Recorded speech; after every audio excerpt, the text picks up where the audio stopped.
Daalachake ya gube o ya osimbu balambar jaalalake na gube o akka jorka barbar shama harka fuune hordoftoota fi kabajamtoota daawwattoota Fuad Show jalatti argamtan nageenyi kiyya kabajaaf jaalala bakka jirtan maratti isin biraa ga'u Oromoo kiyya yookaan qaaliiwwan kiyya jechuudha bakka jirtan maratti isin jaaladhaa nagaa keessan isiniif hawwaa'anii gara kiyyaanii akkam ooltanii jecha har'ammoo barumsa xiqqoosii isiniif qabadhee dhufeen jira jechuudha.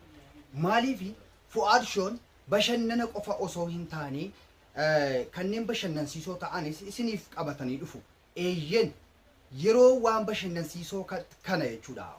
Viidiyoo bashannansiisoo kana yeroo isiniif dalagu kan waayifaan keessan isin duraa dadhabee yookaan intarneetiin keessan isin duraa dadhabee falasaa isiniif qabadhee dhufeera.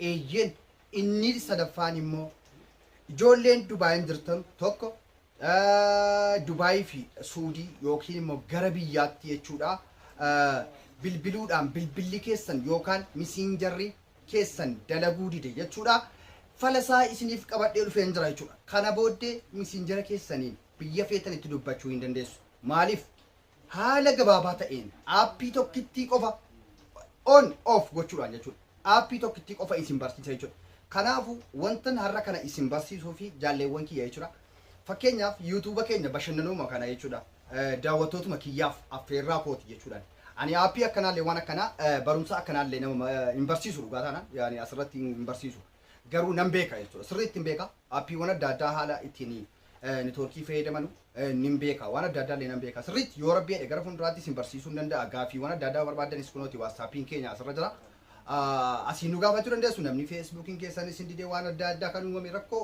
waan adda addaa Fuad Show isin gargaaruu danda'a jechuudha. Maatiin obbo Naayimar Fuad jechuudha. Maatii jaalalaati jechuudha. Maatii kabajaati isin jechuudha. Anaaf isin maatii kooti malee hordoftoota kiyya qofaa miti jechuudha. Eeyyen kanaafuu waan feetan na gaafachuu mirga guutuu qabdu jechuudha. Waan isin rakkise keessatti shamarran baay'ee waan adda addaa kan ni rakkatu jechuudha. Woo barbaadanii yoo waa biraan isellee liinkii isaa akka isin irraa barattanu YouTube biraa keessaallee aappii nama biyya kurraa isiniif fiduu nan danda'a waan ta'eef gara kanaan isin gargaaruu nan danda'a obboleeyyan kiyya diqqoo birrii qofaan nu gargaarinaan hin jedhinaa malee. Jechuun rakkadheera waan ta'e ta'eera birrii aan na gargaare waan akkasii jedhu qofatu diqqoo na tulfaattiidha ta'ee tan malee waan giidoo kooti jechuudha hunda keessan inshaallah isin barsiisa. Naaf jiraadha yoo isin jiraattan anillee nan jiraadha yoo isin kolfitan anillee nan bashannana jechuudha. Eeyyen warri haaraa dhuftan maatii jaalalaa ta'uudhaaf subscribe godhachuudhaan maatii ulfinaa ta'a maatii jaalalaa fi maatii bashannanaa ta'a jechuudha subscribe godhachuudhaan maatii keenya ta'a warri viidiyoo kana dhaggeeffattan uume mi'al tokkicha hundi keessanuu laayikii tuqa zut tuk atis tuk ulfaati baga abbaasaa fuutee gixxee mitti goote jechuudha akkas galatoomaa jechaa Eeyyen aappii har'a isin barsiisu kuni imoon keessan fakkeenyaaf imoon keenya baay'een hin hojjetu amma fakkeenyaaf biyya keessaanii imoodhaan biyya alaatti haasawwan baay'ee ulfaata hin hojjetu jechuudha dalagu waan ta'eef aappiin kun garuu hin dalagsiisa jechuudha tokko inni lammataan messengerri keessan biyya adda addaatti keessatti Dubaay jechuudha keessatti biyya Dubaay fi Suudii fa'i kan jirtan jechuudha messengerri keessan baay'ee rakkoodha hin dalagu jechuudha fallisaa aappii kana tokkitti qofatti dhahachuudha jechuudha waa biraan jiru jechuudha aappiitti gadi buufattu Play Store keessa on off of gootu jechuudha waa biraa dhaqanii ciqicciqii bixi raquun hin jiru jechuudha haala kanaan intarneetii keessan fakkeenyaaf waayifaa irraa kanneen fagaattanii bultan ni jirtu jechuudha waayifaa fagoo ta'ellee isiniif dalagsiisa jechuudha giidoo rabbiitiin jechuudha anis kaa'amma ta'e sababan ta'e malee aappiin kun isin fayyada ijoollee koo kanaafuu mee gara aappichaattiin isin dabarsaa hundi keessanuyyuu laayikii gochuu hin dagatinaa yoo isin gammachiise jechuudha aappii kana erga buufattaniin booddee koomantii jalatti yaadanaaf kennaa yoo isin dide ana komadhaa jechuudha kanuma dubbii Naayimar Fuad soba sobanii immoo beekamu hin beektanii jechuudha gara barumsa keenyaatti imalla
jirate. Bayi. Antala amartika no tokoe Tura mesira kuta antala kurbatika no tokoe Dala chobi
digital world. With Contentful, create content once and reuse it again.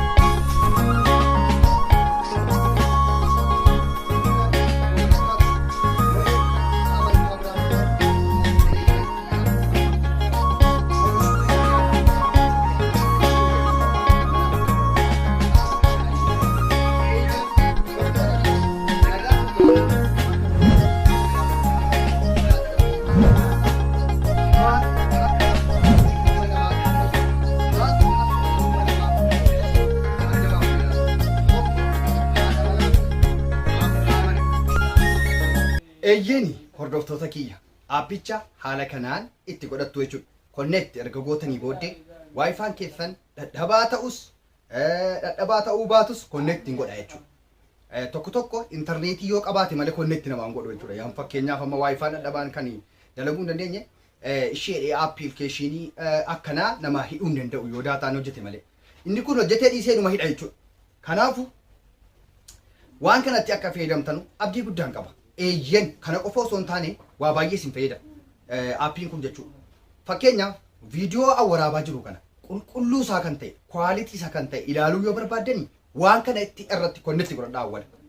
Sana booda networkiin keessan akka viidiyoo kana qulqulluu isaa isin agarsiisu isiniif godha jechuudha. Kanaafuu ulfaadhaa jenna. Barumsa gaarii akka irraa argattan abdii guddaan qaba. Bakka jirtanutti nagaa isiniif hawwa. Laayik nu gochuudhaan halkan gaarii. Warra komedii kaleessa waan adda addaa ergaa kaleessa nutti dabarsine awwaanan kaleessa dabarsu waan isin baate jechuudha. Waan isin duraa baate iskiriinii kanarra isiniif kaa'a jechuudha. Iskiriinii irratti isiniif baasa waan ta'eef waan kaleessa an dabarse iskiriinii kanarratti argattu jechuudha. Halkan gaarii jedha.